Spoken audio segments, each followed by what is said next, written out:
bienvenidos a un nuevo espacio que nos llega de la mano del Instituto Almenara, concretamente su director Manuel Ochando, al que agradecemos profundamente pues la deferencia que ha tenido de hacer estos programas para esta casa, para Canal 45. Para nosotros es todo, bueno, pues una satisfacción, y queremos agradecer profundamente pues este detalle y este tiempo que dedica a esta casa y esta entrega que hace a la provincia de Jaén y Córdoba y al mundo a través de Internet, y que, bueno, pues con su conocimiento nos va a enriquecer un poquito más en muchísimos aspectos. Hoy toca hablar de Andalucía. Manuel, muchísimas gracias por este segundo programa ya.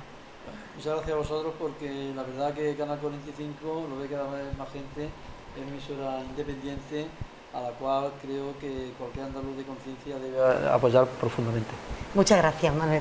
Bueno, Guadalquivir 13, en su segundo programa vamos a tener la ocasión de hablar de Andalucía, concretamente del padre de la patria andaluza, Blas Infante Pérez de Vargas, que algo nos vamos a desvelar, seguramente datos que algunos pues desconocemos. Eso será el director de este programa, Manuel, quien cuando en esta entrevista que va a hacer a Manuel Medina Casado, pues nos devele esos datos. Manuel, ya sabemos que es un profundo conocedor de la historia andalusí, y también del padre, como decía anteriormente, de la patria andaluza. Damos la bienvenida a Manuel Medina Casado. Muchísimas gracias, Manuel, por estar en esta casa. Muchas gracias. Y además es autor de muchos trabajos y muchos libros. Es maestro historiador, autor, como le decía, de varios libros, y que, bueno, pues si le parece, pues los podemos presentar. Los libros, Manuel. Ante la cámara Los presentamos un poquito. Sí, solamente algunos. Por ejemplo, el primero que escribí fue este. Tiene un capítulo, un subcapítulo dedicado a Andújar, porque al hablar de la cultura, de la política y del arte en Andalucía, pues en la arquitectura de Andújar hay bastantes elementos interesantes, concretamente la casa de Aníbal González y una serie de casas que irradian desde Andújar a través de sus constructores en los años 20 a pueblos de alrededor, ¿no? Este es el primer libro. Este otro segundo libro más reciente, donde se habla bastante de Blas Infante, no es publicidad de los libros, puesto que ya no se venden, digamos, sino que ya son obras que hay que buscar en libreros de viejos, digamos, ¿no? Este libro es muy interesante porque lo hicimos 15 o 20 autores de toda Andalucía en el Centro de Estudios Históricos de Andalucía, una asociación privada que sobrevivíamos pues, con nuestras cuotas y alguna ayuda también de la Administración Pública Andaluza, y son los lugares donde estuvo Blas Infante. Seguro que ahora, si el director del programa, Manuel Ochando, me pregunta algo de la relación de Infante con Andújar, pues claro que hablaremos de ese tema, ¿no? Y vienen casi todos los lugares, no, porque Blas Infante no fue muy viajero fuera de España, no salió, salvo a Marruecos y Portugal, pero está muy interesante. Bueno, alguno más. Este solamente por poner al que fuera biógrafo de Blas Infante más importante. Tiene por lo menos 8, 10 o 12 biógrafos localizados, ¿no? Ayer preparándome el tema, entonces Enrique Iniesta, Collao Valera, ya ha fallecido, pero tenía una pasión por Blas Infante, puesto que fue alumno del colegio Escolapio, sacerdote Escolapio. Tengo dos pasiones, una es Jesucristo y otra es Blas Infante. Sí, efectivamente, y la verdad es que era verdad, y escribía muy bien en la biografía. Ya podemos decir algo indirectamente de él, puesto que como era amigo y lo queríamos, y él perdón, nos decía quién era su modelo en el tema de la biografía de las personas, ¿no? Y muchos datos interesantes. Bueno, pues Bien, pues yo les dejo con el director de este programa, Manuel Ochando, que como ya han podido ustedes comprobar, en su faceta de periodista también lo hace muy bien. Así que para esta casa es un orgullo contar con Manuel y con Manuel y Manuel Ochando, Manuel Medina Casado. No se pierdan este espacio, va a ser un gran programa, vamos a aprender muchísimas cosas más de Andalucía y de la figura de Blas Infante. Les dejo. Muchísimas gracias a los dos. Les dejo con el espacio Guadalquivir 13.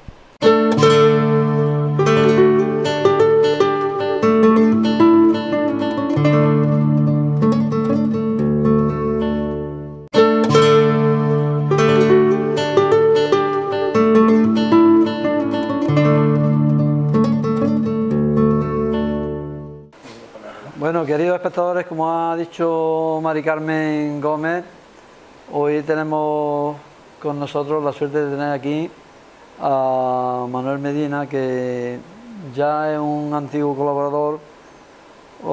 Cuando yo dirigía la revista Faro 2000, desde aquel lejano año de 1993.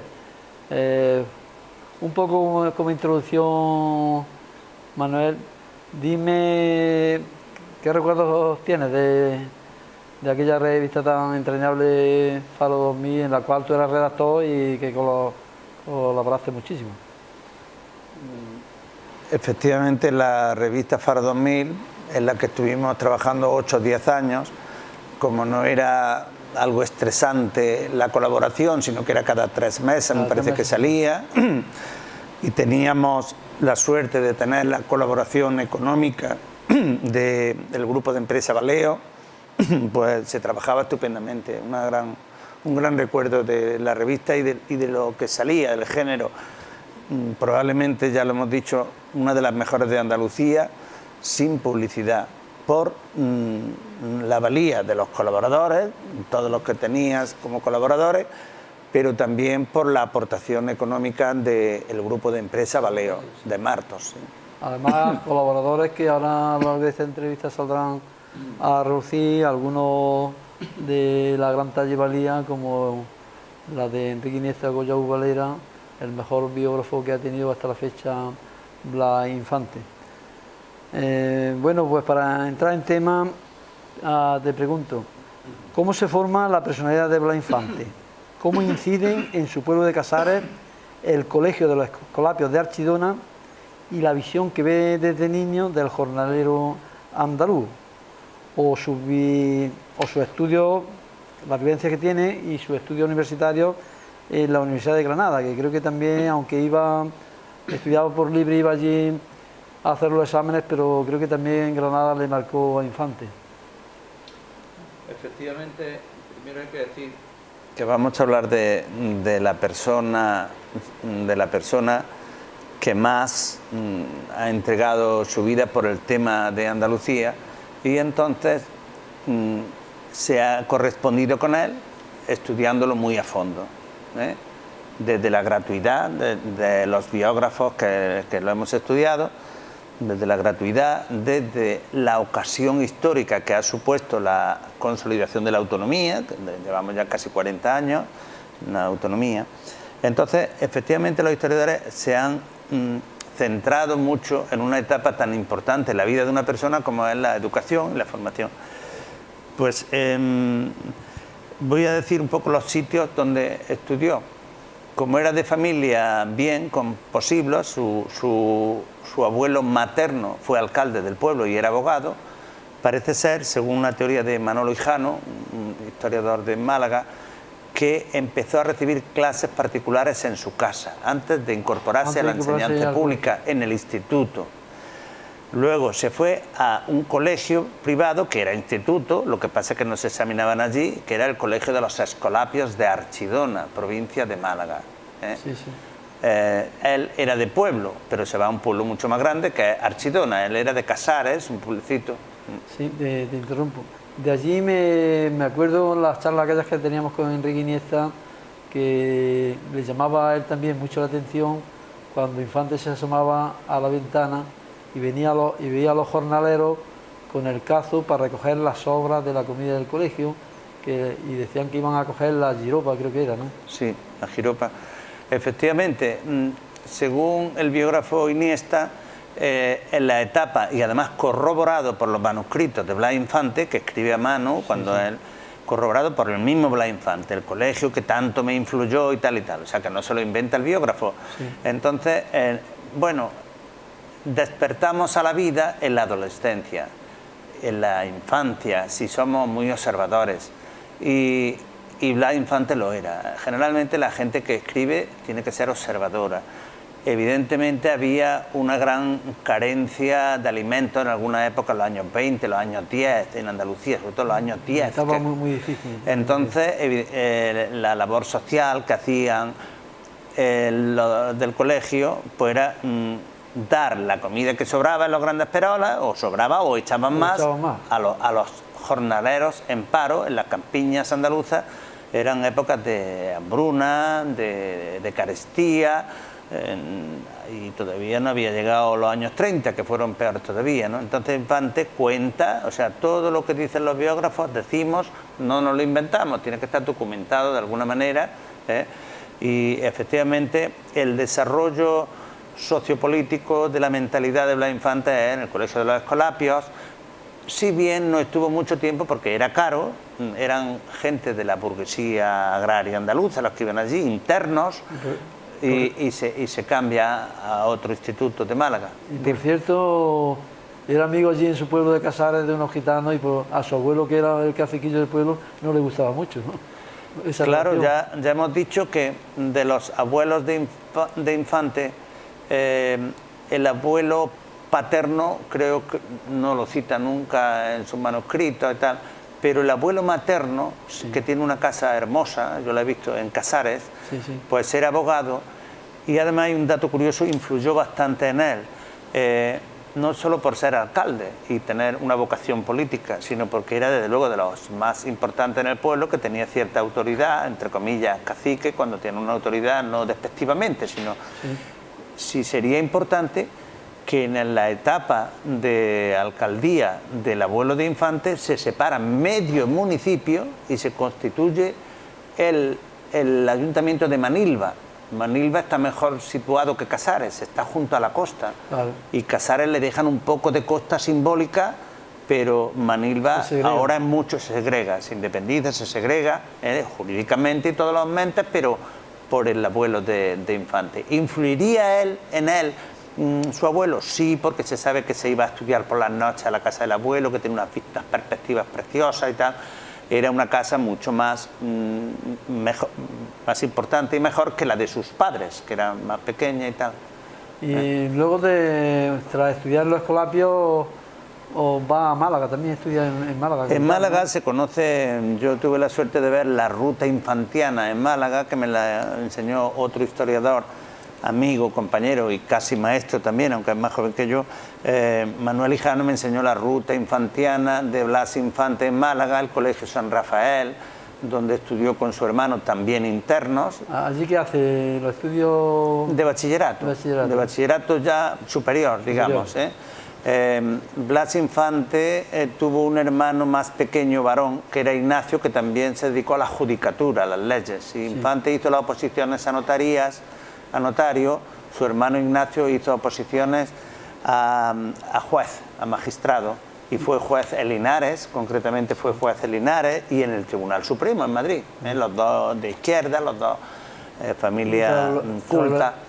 Tuvo otros hermanos, que he tenido la suerte de investigar en la Catedral de Málaga, donde están los archivos de las parroquias y por lo tanto los de Casares, y he descubierto varios hermanos y alguna hermana, pero murieron pequeños, murieron pequeños. Entonces con su hermano sí tenía una verdadera compenetración, no solo humana, afectiva, sino también política. Menos conocido su hermano Ignacio, pero también el hermano Ignacio tuvo 3 o 4 hijos como Infante, en fin. Sí. Y bueno, y tras los estudios en Málaga decía estudiar, pero por libre, a distancia, en la Universidad de Granada, ¿no? Exacto. ¿Y cómo consigue un estudio tan brillante, a pesar de no estar asiduamente asistiendo a las clases allí en la universidad? Pues Infante tiene desde pequeño una inquietud enorme por saber. Eso no se, digamos, viene con el alimento, sino que es algo innato que tenemos y tienen algunas personas. Infante llama la atención el ansia que tiene por saber y conocer el pueblo andaluz, el pueblo andaluz. Además, viniendo, digamos, hijo de la pequeña burguesía andaluza, sin embargo, se decanta por ayudar al proletariado, a las clases humildes desde muy temprana edad. Exactamente, es lo que decíamos, es una mentalidad progresista, de izquierda, pero vamos a irnos un poco, como yo también he sido educador, a la educación, porque es donde se fraguan las personas, en la educación.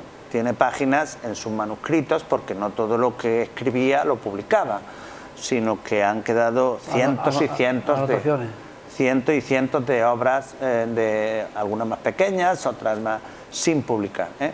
Y ahí pues se retrata, y ahí es donde su biógrafo Enrique ha avanzado más que otros, porque tenía de momento, se echó hacia adelante con estos temas más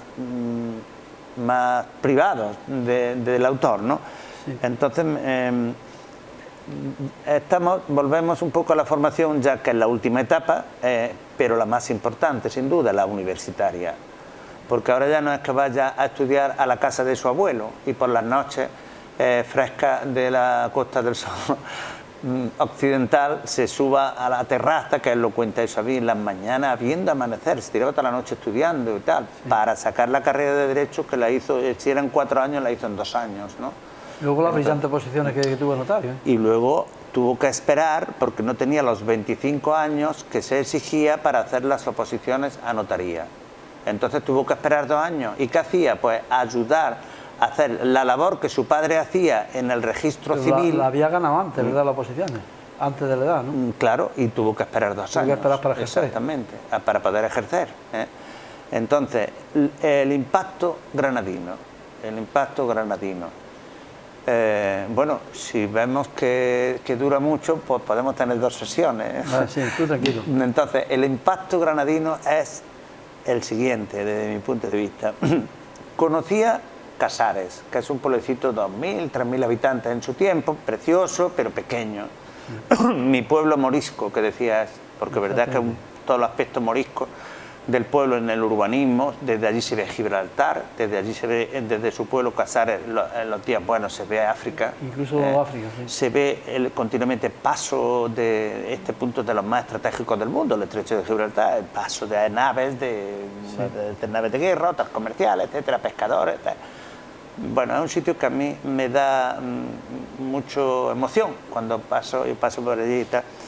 Bien, entonces conoce Casares, conoce la costa Manilva, las playas, conoce Antequera, que es un pueblo agrario importante, con un buen urbanismo, Antequera, que es donde Antequera, Archidona, Archidona, que está muy cerca de Antequera, Archidona, pero claro, no mucho. Conoce otro pueblo cordobés, que es a donde iban a examinarse los de Archidona, porque el Estado dejaba a la iglesia colegios, pero luego tenían que examinarse en el instituto, por profesores de instituto, para que la iglesia no regalara, o la iglesia, los títulos. Yo en los maristas no tenía que examinarme, pero quizás fueran allí los profesores, y los papeles pasaban todos por el instituto de Jaén, en la calle Compañía, en fin. Claro. Bien, pues conoce, hemos dicho, Casares, Archidona, Cabra de Córdoba, el Instituto de Cabra, famoso, y allí iba a examinarse, o a veces a lo mejor los profesores iban a... Pero cuando conoce Granada, y también conocía Málaga, que es una ciudad hermosa, ahora mismo es mucho más grande, pero en aquel tiempo también Málaga tenía un puerto impresionante, y conoce bien en el centro la zona del Colegio de San Rafael, la zona del Instituto Gaona, que es otro instituto donde iban a examinarse desde el internado de San Rafael. Pero ahora cuando llega a Málaga, ve la Alhambra, ve la Vega de Granada. Perdón. Sí, cuando llega a Granada, perdón. Sí, cuando llega a Granada se da cuenta de que su pueblo morisco, que decía él, tenía allí una capital, que era la capital de los pueblos moriscos, que era Granada, la Alhambra. Y él, que ya de por sí tenía, por el nivel cultural de una familia culta, como su abuelo materno, luego hablamos después, al final, si te parece, como el apellido materno Pérez de Vargas, según Enrique Iniesta, al cual se lo he copiado y se lo he oído varias veces, dice que proviene de los Pérez de Vargas de Andújar. ¿Sí? Sí. Entonces luego hablamos de eso, pero la familia materna está mejor situada culturalmente, incluso económicamente, tiene más tierra que la familia paterna. Sí. Bien, pues llega a Granada y amigo, él iba y volvía, pero se documentaba, compraba libros, tal y cual, y veía ya que el pasado de la Andalucía que él conocía, que todavía no conoce nada más que Andalucía oriental, algo de Córdoba, Cabra, que está conoce Málaga y conoce Granada. Todavía no conoce Sevilla, luego hablamos cuando llegue a Sevilla, porque le cambia el chip. Pero ya en Granada, con las buenas notas, con los buenos profesores que siempre ha tenido Granada de Derecho, con la Alhambra, el Monumento, la Vega, se queda impactado. Y yo creo que ahí le empieza a dar la venata y dice, yo me voy a dedicar a Andalucía. Después hablaremos sobre eso. Sí. Para seguir, quisiera que me dejara ahora, Manuel, ¿qué tres aspectos fundamentales destacó de Blas Infante su mejor biógrafo, como fue Enrique Iniesta con Raúl Valera, en los 3 tomos que desarrolló para investigar su biografía? Y es curioso como un día, hablando con Iniesta, tú y yo, ya estaba tocado porque tenía un cáncer un poco galopante y aún le quedaba más de la mitad de su 3er volumen, un tocho bien gordo de la biografía. Como decía, dice, bueno, si yo me muero antes, Manuel Hijano o Manuel Ruiz Romero lo continuarán. ¿Qué capacidad de trabajo tenía? Sí. ¿Qué me dices de Enrique? De los 3 aspectos de su pensamiento, yo me he fijado aspectos del pensamiento, no de la personalidad, sino del pensamiento que Enrique saca en esos 3 tomos. Esta es la tercera vez. Es impresionante la labor investigadora que hace en 3 tomos, enorme, ¿no? Muy profundo, sí. De tal manera que permítanme los que no están viendo este programa y no son de Andújar, pero he hecho una donación de varios cientos de libros para Andújar, para la Cátedra Blas Infante, pero no he dado los 3 tomos de Enrique Iniesta. Todavía se pueden conseguir, pero estos son anotación, están dedicados por él. Pues estos 3 tomos de Enrique Iniesta, que son básicos, no solo para entender a Blas Infante, sino todo el contexto andaluz y a veces español, de algunos temas como la reforma agraria en el Parlamento español, ahora después hablamos, etcétera, etcétera. Bueno, los 3 aspectos que destaca Enrique, yo he sacado esto, no sé. El comienzo regeneracionista de los regeneracionistas españoles, que siempre eran bien vistos por todos, menos a la hora de verdad de meterle la mano y regenerar bien las cosas. Pero, ¿por qué digo esto? Por ejemplo, hizo un folleto en sus comienzos, Blas Infante, sobre un regeneracionista que es el más importante, que también era notario como él y que trabajó en Jodar. Ahora mismo no recuerdo, pero con estos datos los técnicos ya saben a quién me refiero. Un notario que hablaba y se metía mucho con el problema social en español, era aragonés y trabajó en Jodar, y allí criticaba mucho las cuevas de Jodar. Joaquín Costa. Joaquín Costa. Bien, comienzos regeneracionistas, pero progresistas, de Blas Infante. Segundo, estudioso y militante de lo andaluz. Esto ya es más concreto. Sí, hay que regenerar toda la nación española, pero empezando por Andalucía. Y tercero, la coherencia ética de Blas Infante. A la vista está desde que nace hasta que muere. Una coherencia ética con un aspecto que no han valorado anteriormente los que vivieron con él, que era el apartidismo. Es decir, y yo diría que interclasismo también para conseguir la autonomía, para conseguir la autonomía, porque no podemos empezar a hacer una autonomía diciendo, no, vosotros la mitad no sois, porque vosotros tenéis más de 100 hectáreas cada uno, entonces, no, vosotros, no. Entonces, ese tercer aspecto, que es el que, esa coherencia ética, es la que le da importancia al personaje, que muere, como se sabe, violentamente. Dime. Creo que debía de comentar aquella anécdota que también cuenta Enrique en la biografía, de cómo a un jornalero andaluz lo defiende y se gana la enemistad a su tío político, una enemistad que después lo llevaría a la muerte, ¿no? Sí, exactamente. Entonces, este tercer aspecto, la coherencia ética, es que su ética personal y su moral le hace defender, le sobraba, tenía dinero suficiente con su paga de notario, ¿no? Pero como no había incompatibilidad en ser también abogado y defender, defiende a un anarquista en un tema de propiedad, lo gana contra su tío político.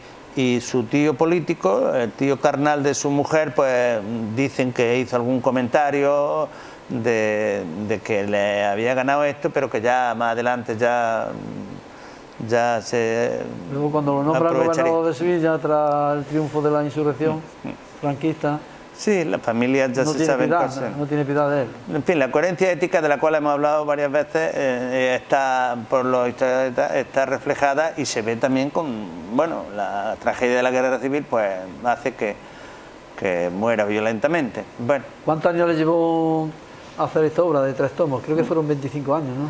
sí, Enrique Iniesta, él mismo lo dice. De todas maneras, si te parece, para centrarnos en Infante, ahora veremos al hablar de la obra de Infante, Sí. que vivió solamente 51 años. Murió muy joven. Por problemas, Sí. murió violentamente, pero estaba con problemas de salud gordos. Hizo una obra impresionante en 51 años. Enrique, aunque tenía problemas de salud, el biógrafo vivió casi 80. ¿no? Bueno, Infante intentó que se hiciera en Andalucía una auténtica reforma agraria para sacar al jornalero andaluz de la miseria en la cual se encontraba. Desarrolló con su amigo Pascual Carrión estudios agronómicos para dar luz a este hermoso proyecto. ¿Pero en qué quedó todo? Sí. Bien, la vida de las personas está engarzada en el contexto histórico que le tocan vivir, en esa problemática. Ya se sabe cómo la militancia política y cultural, cuando era un personaje público en el sentido más amplio, porque toda una persona que se dedica a intentar solucionar los problemas públicos, pues es un personaje público. Todos, de alguna manera, nuestro papel en la sociedad, pero Infante, como lo hacía a veces gratis, pues en muchos aspectos, y también tenía cierta aversión a los partidos políticos. Ya sabéis la frase de Unamuno que decía: yo no soy de ningún partido, porque yo soy una unidad, no estoy partido, no quiero estar partido. Esa es una frase graciosa de Unamuno, pero luego Unamuno también estuvo en algún partido, y lo mismo le pasó a Infante, que también en algún momento transitoriamente se apuntó, pero lo que predominaba en su manera de actuar era no estar en ningún partido.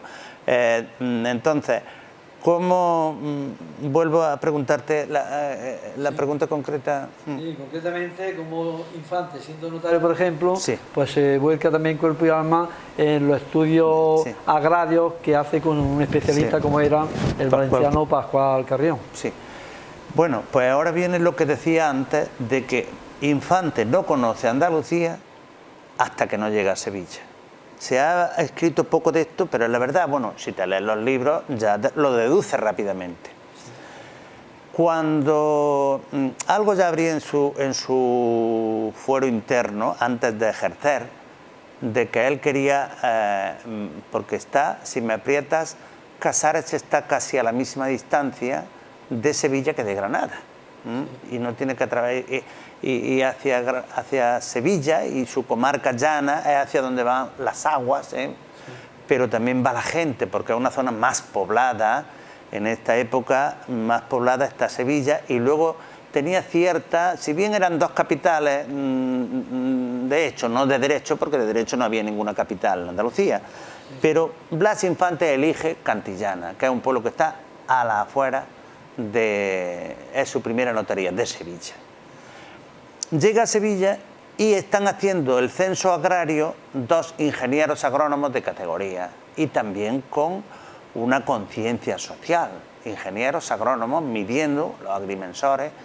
Pascual Carrión, que tiene una importancia a nivel de España enorme, tremenda. Yo tengo libros de Pascual Carrión, uno de ellos, y en este libro, que no lo hemos enseñado antes, que es el último que tenemos de la Universidad de Jaén, creo que todavía quedan ejemplares, pues hay una alumna de Pascual Carrión, que si no fue alumna presencial, sí ha hecho la tesis doctoral de Pascual Carrión, donde habla de este Infante que descubre la gran injusticia que viene de la historia, de la gran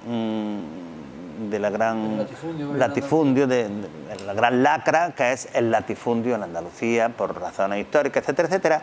Y quienes conciencian con datos a Infante: Pascual Carrión y Albendín, Juan Antonio Albendín, que era otro ingeniero agrónomo. A esos dos le dicen a Blas Infante, pues se harían los encontradizos. Curioso, perdona el apellido, Albendín, quiere decir el hijo de Dios.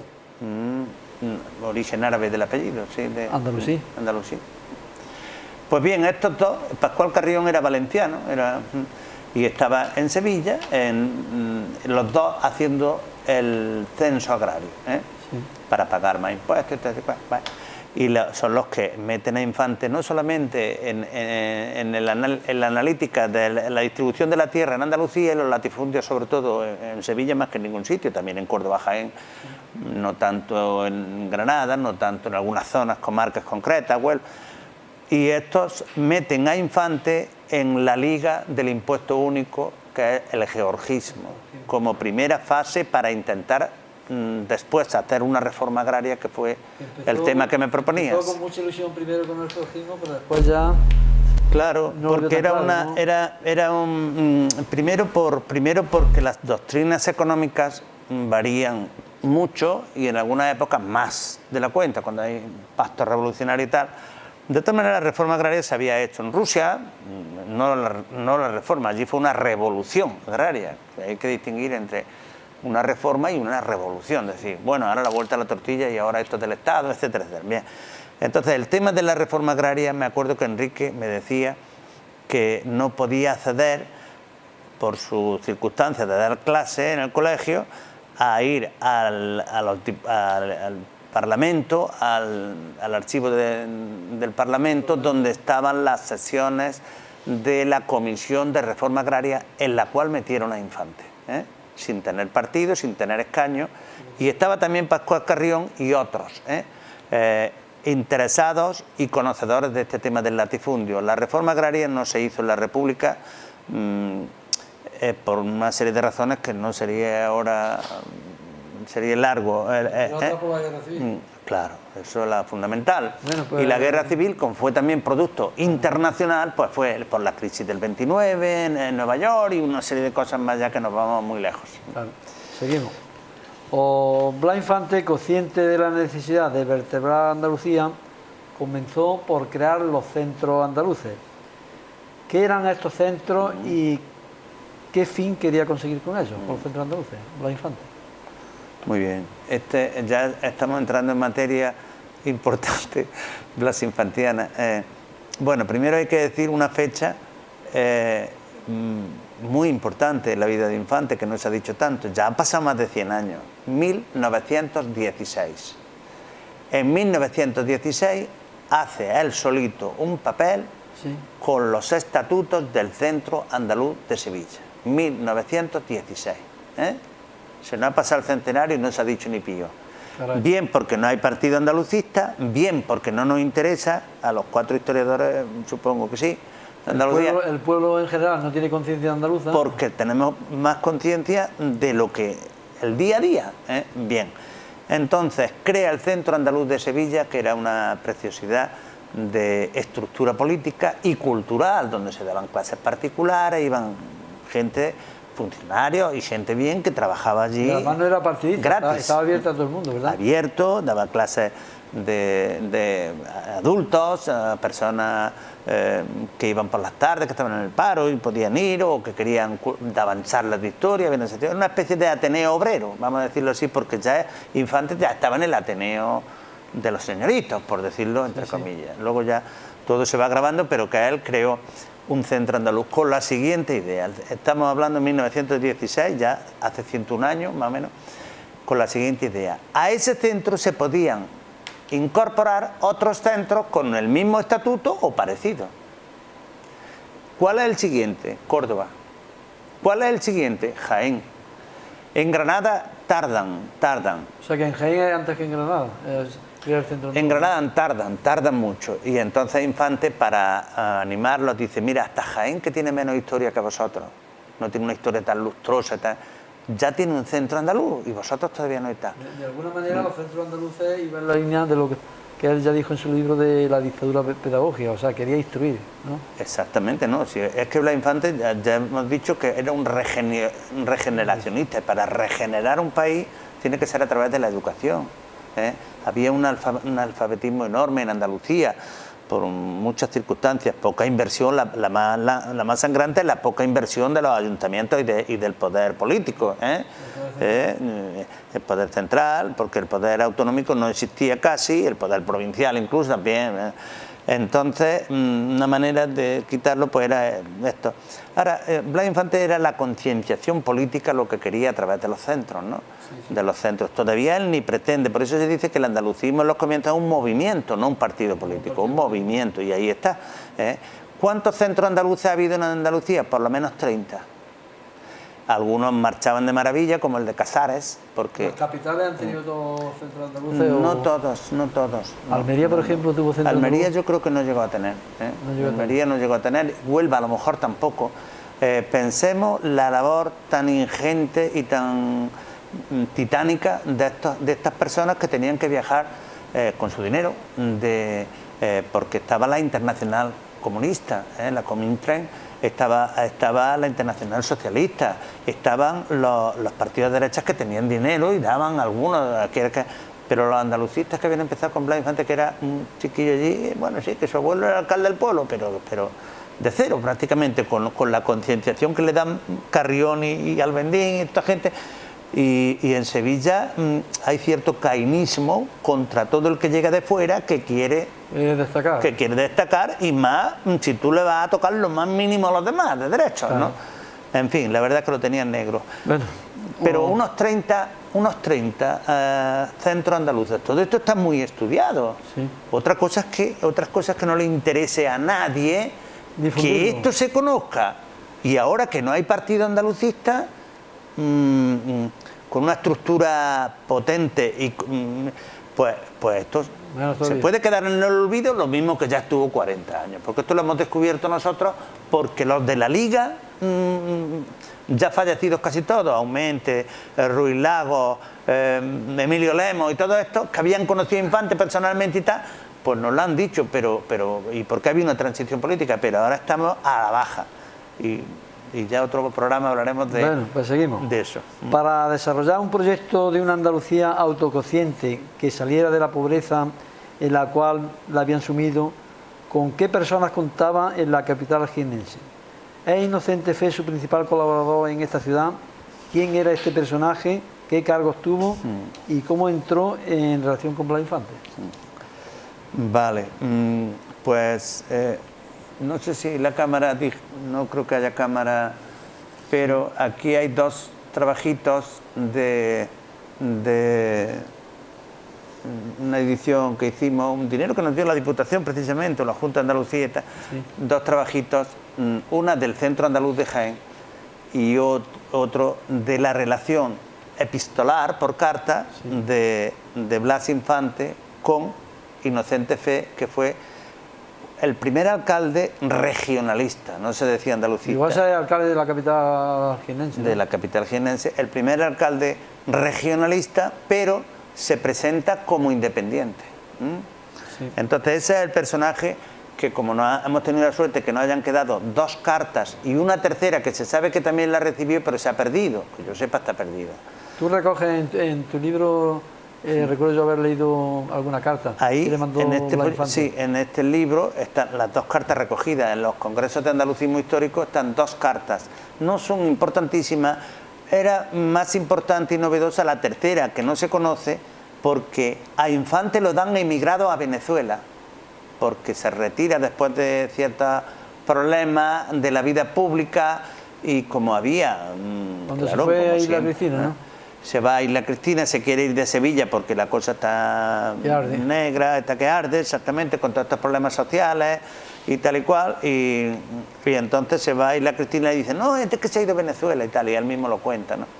Bueno, esas dos cartas, tuve la suerte de hablar con el hijo del que recepcionó las cartas, con el hijo de Inocente Fe. Vamos a hablar un pelín del Centro Andaluz de Jaén. Hombre, pues sí, dinamizó un poco la vida política mortecina de Jaén, que todavía sigue siendo en muchos aspectos algo mortecina, porque siempre se repiten las mismas cosas, entonces lo dinamizó. Vamos a decir que la mayoría de los del centro andaluz que se conocen, no los 60 y tantos socios que había, algo así, pero sí la junta directiva estaba por ahí escrita toda, y llegaron a tener un grupo municipal. En fin, en la ciudad ya se hablaba, hubo una asamblea provincial a favor del estatuto, en la que ayudó mucho la pequeña burguesía de Jaén, de la económica, de la Real Sociedad Económica de Amigos del País, donde fue la asamblea. Había gente del PSOE que ya le encantaba el tema de la autonomía, pero el partido en general todavía no, porque la pretensión era gobernar en España. El PSOE ayuda a la autonomía vasca, catalana y gallega, pero a la andaluza no. Antes de la guerra no. La prueba es que quitaron al presidente de la Diputación tal Casas, Hermenegildo Casas, de la Diputación de Sevilla, lo echaron del partido, porque era más cercano. Había apoyado a Infante, precisamente. Era amigo de Infante, bueno, no amigo, sino que era políticamente autonomista. Uno de estos libros que tiene aquí, ¿podría leer algún fragmento de las cartas que escribió Infante Inocente Fe? No sí, pues puedo leer una de las dos, que es la más corta, pero para ver que es un poco trascendente, una carta de amigos, y cuando leí ayer una de ellas, la comparaba con las cartas que nos mandamos ahora por WhatsApp. Sí. Y entonces dice, madre mía, todas las cartas ya se han perdido. Era muy respetuoso. Sí, Infante, en el trato. Entonces, en esta segunda carta, que la escribe Infante el 16 de junio, es decir, sería mañana 16 de junio, ¿no? O pasado mañana. El 16 de junio del 36. Es decir, que un mes y un día fue el alzamiento, no fue el 18, fue el 17 de julio. ¿Dónde escribió la carta? ¿Antes? Antes, un mes antes del alzamiento nacional. Sí, entonces, de la sublevación de Franco. Exactamente, de la sublevación o del alzamiento, como dicen, de Franco y los militares de Mola. Entonces, esta carta la escribe el 16 de junio de 1936 y dice así: el membrete de la Junta Liberalista de Andalucía, Consejo Superior, que era el organismo creado por Infante para traer y votar el estatuto. Se estaban en campaña de votar el estatuto. Se iba a votar en septiembre, sí. En septiembre del 36. La carta la escribe el 16 de junio del 36. Entonces, Consejo Superior de la Junta Liberalista de Andalucía, y luego pone eso Consejo Superior, lo pone en árabe, pone Maswar. Bien, señor Inocente Fe Jiménez, Jaén, querido hermano, muchas gracias y muy rendidas por el interesante trabajo que remite usted a esta Junta, en donde queda catalogado para acoplarlo a los estudios que oportunamente hemos de someter al comité oficial, que con los diputados, alcaldes, etcétera, próximamente ha de deliberar. Se refiere a una encuesta que le pide de cómo debe ser el estatuto, quiénes deben de participar. Sí, para irlo preparando. Y ahora lo anima a Infante, a Inocente Fe. El entusiasmo que nuestros primeros pasos ha despertado en todos los lugares donde los hemos hecho resonar es verdaderamente alentador, y todos debemos sentir y acrecentar el optimismo que debe llevarse a todas las luchas donde se tiene el frente y decidido propósito, donde se tiene el firme y decidido propósito de vencer. Queda tomada buena nota del nombre de la entidad que cita usted, a la que hoy mismo enviaremos folletos del anteproyecto de estatuto y otro material de propaganda, que se cuide todos los momentos del día en irradiar la fe por nuestros sublimes postulados y la paz. Firmado Blas Infante. La segunda carta, pero es la última y muy cercana a la muerte. Preciosa carta, y me llama la atención el tema de la hermandad, cuando llama hermano. Eran bastante amigos, sí. Bueno, y seguimos. Manuel, ¿dónde se creó el primer centro andaluz en la capital jiennense? ¿Quién o quiénes lo crearon? Y si existe aún el edificio, ¿dónde se ubicó? Bueno, podríamos decir incluso la Junta Directiva. Se creó a finales de 1917, o sea que el año que viene, digo a final de año, en diciembre, se sabe todo muy bien porque analicé en su momento un periódico diario que es el que más tiempo ha sobrevivido en nuestra ciudad de Jaén, que es El Pueblo Católico. Y El Pueblo Católico se ve que había buenas relaciones con Inocente Fe y con otros del centro, y ponían las asambleas. Sacaban noticias. Entonces la Asamblea Constituyente fue en noviembre del 17, de 1917. Las personas de la primera Junta Directiva, ahí están todos. ¿Quiénes son? ¿Los podría leer? Claro.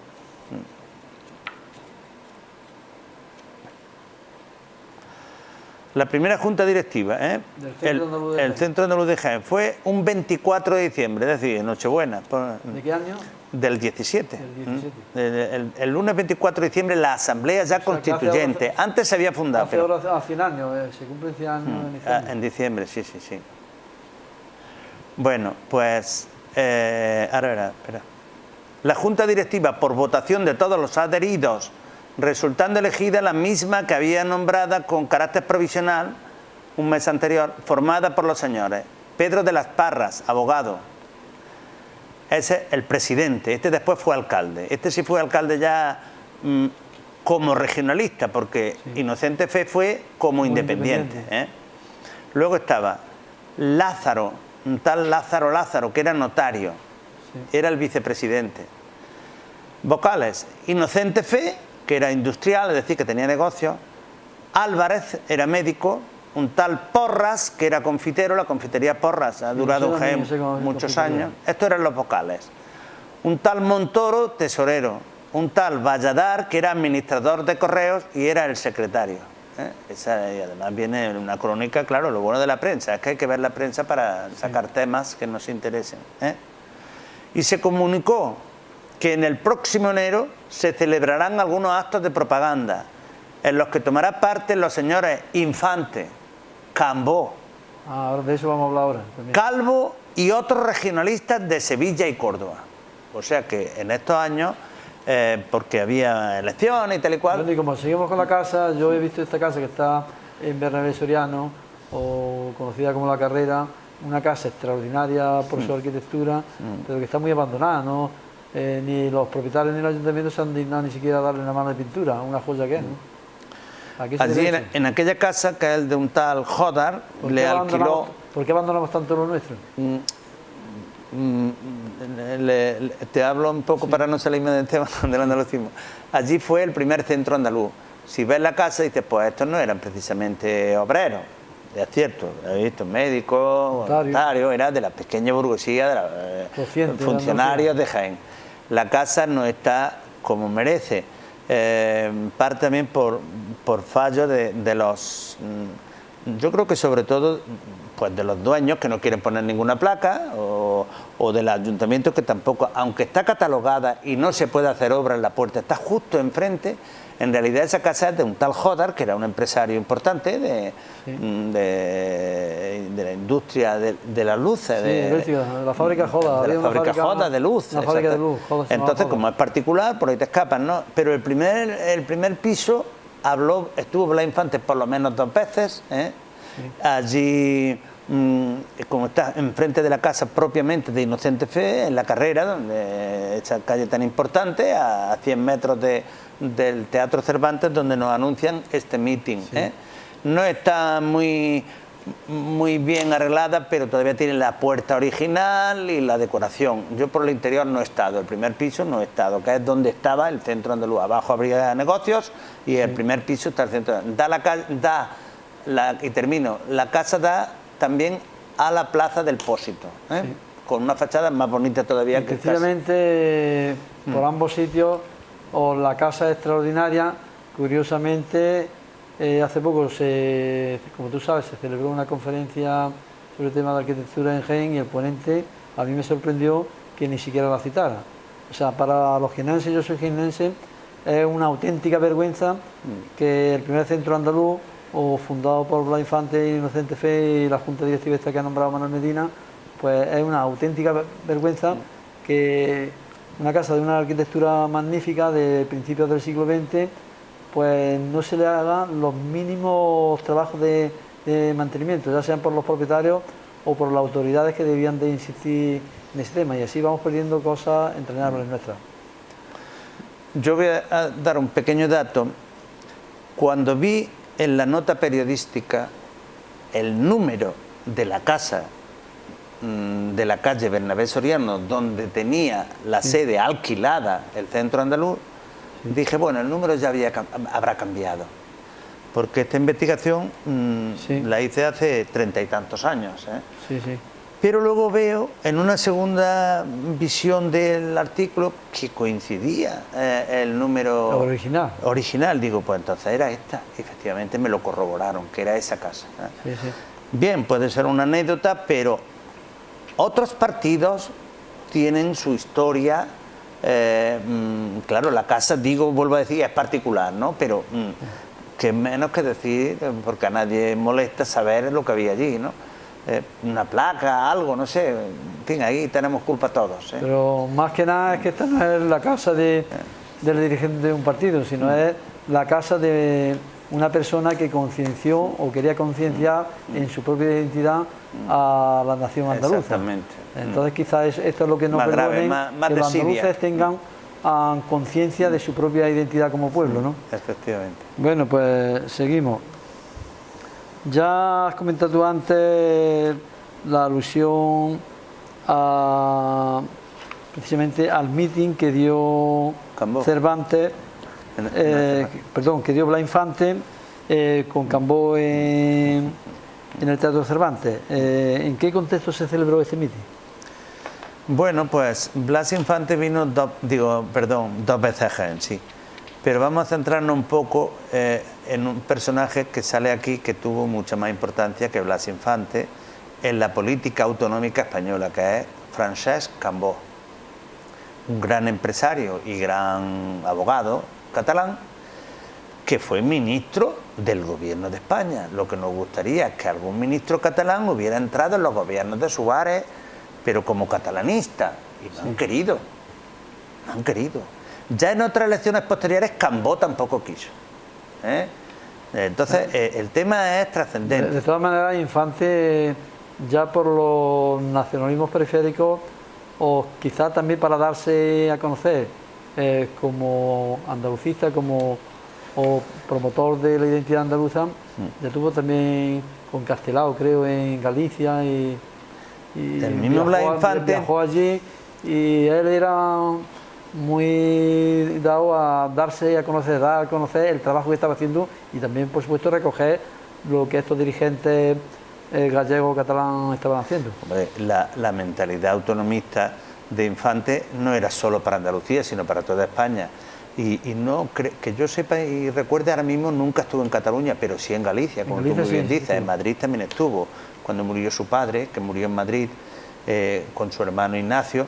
Entonces, cuando en el penal de Cádiz hubo catalanistas presos, él le llevaba libros, los visitaba.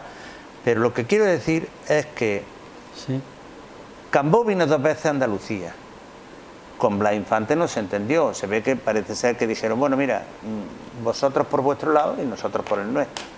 Parece ser que otros andalucistas de derechas del Ateneo de Sevilla sí proponían hacer una especie de coalición, ayuda monetaria, lo que quiera que fuera con Cambó, pero Infante no.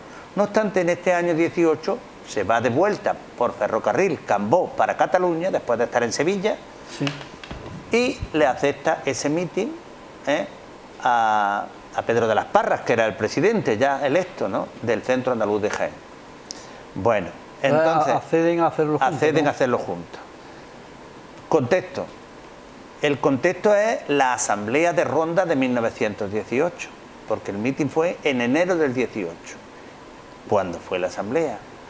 La bandera de Andalucía, algunos, propuesta por Blas Infante, verde, blanco y verde, no estaba en el mitin. Pues si no había bandera.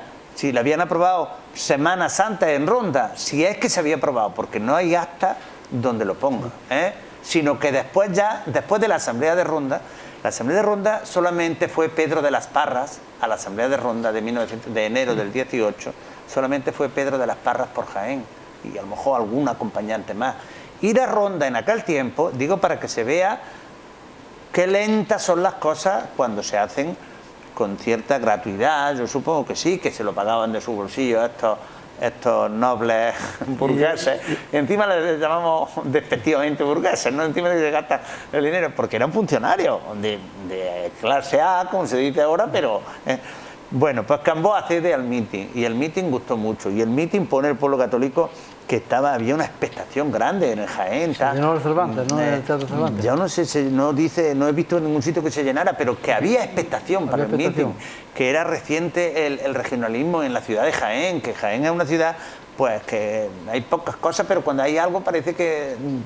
En fin, nos movemos los asientos y tal. Ahora parece que va a haber una manifestación también un día 17, ¿no? Sí. Bueno, pues que la bandera española estaba presidiendo el acto y la andaluza no. ¿Por qué? Eran los comienzos del andalucismo y en una provincia, hija, no, ni siquiera dio meeting Cambó en Sevilla. Yo creo que no lo dejaron, porque le hubiera encantado darlo en Sevilla, pero no había acuerdo entre la derecha y la izquierda. En razón a lo que dice de la bandera, me acuerdo ahora de una investigación que hizo precisamente Enrique Iniesta Collao Valera, cuando nos muestra en un artículo que nos dio en la revista Faro 2000, que decía: la bandera andaluza se fijó por escrito con un poema de Abu Abbas, Abu Abbas Ibn Arqam, que era un visir del rey Al-Mutasim de Sevilla, y lo creó con estos versos: una verde bandera que se ha hecho de la aurora blanca un cinturón, o despliega sobre ti un ala de delicia, que ella te asegure la felicidad, concediéndote un espíritu triunfante. Lo digo de memoria, no sé si me habré bailado algún verso, pero era... Claro, la bandera está tomada de modelos de Al-Ándalus, claro que sí. Y la traducción de la bandera, y libros escritos, Pero en aquel momento, enero del 18, no estaba. Bueno, para cerrar este tema con el tema de Jaén, porque ya, como tenemos muchas preguntas, vamos a hacer lo vamos a ir cortando, y luego ya en una segunda etapa seguiremos desarrollando la entrevista, porque muy bien. Estamos casi fuera de tiempo. Entonces, pero quisiera hacerte dos preguntas más, y con esto concluimos por hoy, y seguiremos otro día. Se sabe que Blas Infante viajó en varias ocasiones a la ciudad de Jaén. Aparte de la creación del Centro Andaluz y también del meeting que dio en el Teatro Cervantes con Cambó, ¿se conocen algunas otras actividades que hiciera aquí o que promocionara en la ciudad de Jaén? Bueno, yo solamente conozco, porque el Centro Andaluz de Jaén tenía una revista, de la cual conocemos por lo menos 3 números, y ahí es donde viene. Conocemos 3 números, pero hubo por lo menos 4. Entonces, el 1 no lo conocemos, que fue de abril del 18, pero conocemos el de mayo, el de junio y el de julio del 18. O sea, esto para el año que viene hay muchas efemérides que recordar para los andalucistas de Jaén y comarca. Bien, y ahí se sabe que vino a dar una conferencia y que le gustó mucho, y la reseñó en varios sitios un tal, el cronista de Jaén. En aquellos momentos todavía no lo era, porque lo pondrían después de la guerra, un tal Luis González López, que trabajaba en Correos y era el director de la revista Paisaje, o sea que caía bien entre la pequeña burguesía culta de Jaén, Blas Infante, una conferencia. Y luego en la otra vez, lo del meeting de Cambó. Y con respecto, Manuel, a la ciudad de Andújar, donde nos encontramos, ¿o la visitó Infante? ¿Hizo algún tipo de actividad andalucista aquí, Infante? Efectivamente, pues no se sabe. Yo creo que en Andújar pasó por tren, pero no se sabe que se detuviera. Sí se sabe que se detuvo después de este meeting de Cambó, ya preparándomelo anoche, vi que fueron en coches particulares desde Jaén hasta Linares Baeza. Y en Linares Baeza, Cambó y Montañola, que era un concejal de Barcelona, que era el que acompañaba a Cambó, que ya tendría Cambó 70 años y era chiquitito, flaquito y tal, ya mayor, se fueron vía Madrid y después Barcelona. Y Infante, con alguien iba también de Sevilla, se va, claro, camino de Andújar por la vía Madrid-Cádiz hacia Sevilla. Los que iban de Jaén se volvieron a Jaén, que creo que iba Pedro de las Parras, en fin, eran gente que tenía coche y tal. Blas Infante jamás tuvo carnet, que yo sepa. Entonces, y murió con 51 años. Entonces, por aquí, claro que pasó varias veces. En los manuscritos de Infante sale Andújar bastantes veces. Digo porque Andújar, a lo largo de la historia, ha tenido siempre mucha conciencia nacional de Andalucía. Claro. Ya desde la Guerra de la Independencia, Exacto. donde la Junta Liberalista tenía, digamos, su centralización aquí en Andújar. Sí. Allá, haciendo cuenta, desde 1808, que es la batalla de Bailén, hasta las refriegas que hubo en Andújar en el 35, han pasado 27 años. Es decir, que Andújar tiene una posición estratégica como Bailén, envidiable, porque es la puerta de Castilla y por lo tanto del poder central, ¿no?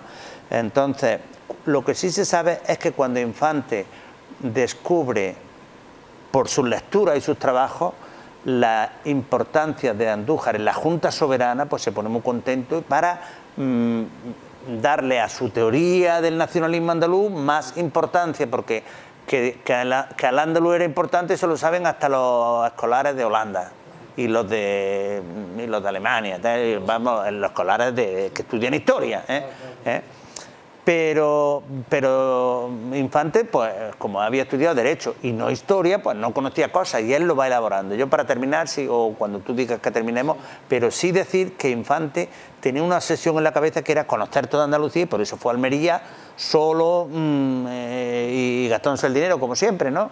Que tenía que ser bastante problemático para su mujer e hijos, porque estaba siempre para arriba, para abajo y con reuniones y con historias, ¿sabes? Bueno, pues, la verdad es que en Andújar no se sabe qué parará, en Linares sí. La verdad es que, aunque sea un poco o alabarla, pero se lo merece a lo largo de la historia. Rafael San Martín, precisamente, tú conoces otro libro de él muy bueno, donde se llama Historia de Andalucía para jóvenes. Animo a quien no lo haya leído que lo lean, donde precisamente en uno de sus pasajes de este libro os resalta la gran importancia que tuvo en la posterior Guerra de la Independencia la ciudad de Andújar. Es una ciudad que ha sentido muy suya a Andalucía y, curiosamente, aunque esté un poquillo feo decirlo porque estamos aquí, pero este canal de alguna manera está siguiendo ese ejemplo de trabajar por la tierra andaluza, que tan denostada ha estado desde la noche de los tiempos en que fuimos invadidos por tantas potencias extranjeras. Casi todas. Bueno, y yo creo que si quieres decir unas palabras, acabamos con esto, y ya te emplazo a una próxima entrevista porque el guión se ha quedado a la mitad. Decir que deseo esa próxima entrevista, y ya lo digo ahí, lo que tenga que decir. Gracias y... A ti. Gracias. Nos despedimos de este programa de Guadalquivir 13, deseando que haya sido del agrado de todos ustedes, y lo dicho, emplazamos a otra ocasión en que vamos a entrevistar a un gran erudito del ópera, a jienense de toda la vida, como es Manuel Medina Casado. Gracias. Enseñanza libre y gratuita, libertad de expresión y manifestación, justicia civil gratuita e imparcial, libertad de constitución y disolución del matrimonio, respeto a todas las religiones y oposición a su uso con fines políticos, libertad civil de la mujer. Aquí están las octavillas. En 2 campañas al mismo tiempo vas a volverte loco. Yo no participo en la de Córdoba. La coalición de vaqueros está llena de conservadores disfrazados de republicanos. ¡He renunciado!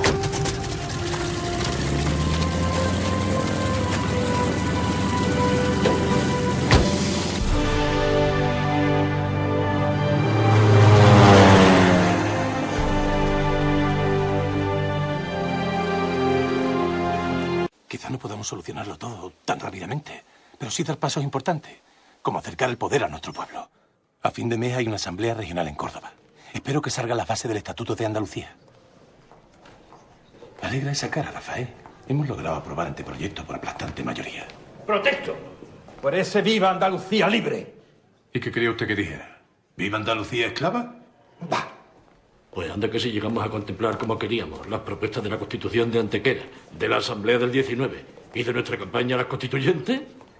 El proyecto es moderado, pero no podemos aspirar a más de momento.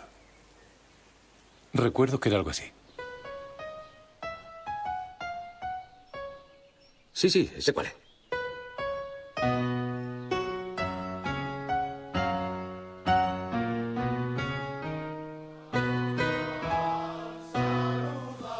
se cantaba en los escolapios de Archidona. También durante la siega, rogando a Dios que salvara al pueblo, pidiéndole salud y pan. En el himno que propongo se invoca a los propios andaluces a que sean ellos mismos los que cambien su destino. Andaluces, levantaos, pedid tierra y libertad, sea por Andalucía libre, España y la humanidad. Propongo como presidente de honor de la Asamblea a nuestro compañero Blas Infante.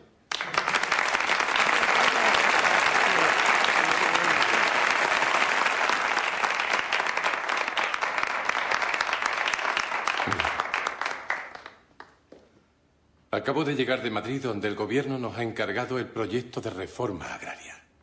Y me encuentro aquí, en esta Diputación de Sevilla, con los representantes de todas nuestras provincias, celebrando esta asamblea pro estatuto de Andalucía. Parece haber llegado el momento en el que se materializan los sueños de toda una vida.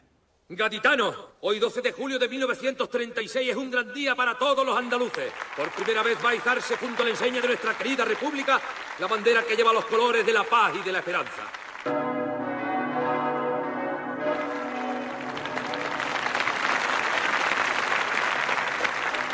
Solo quiero añadir que la campaña pro estatuto andaluz es una obra de paz y de orden. Una paz que solo se puede alcanzar con la perfecta convivencia de todos los ciudadanos.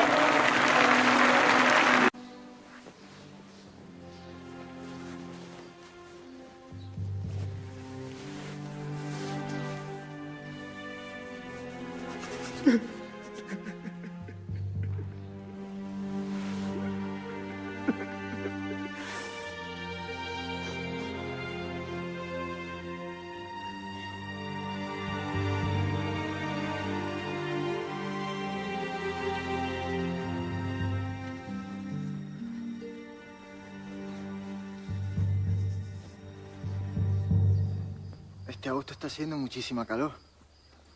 Y menos mal que podemos sacar ganado por la noche. Lo malo es que... Ya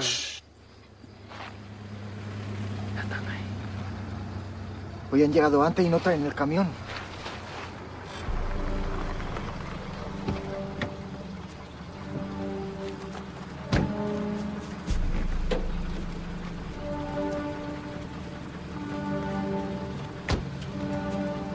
Caminen. Vamos, caminen.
Say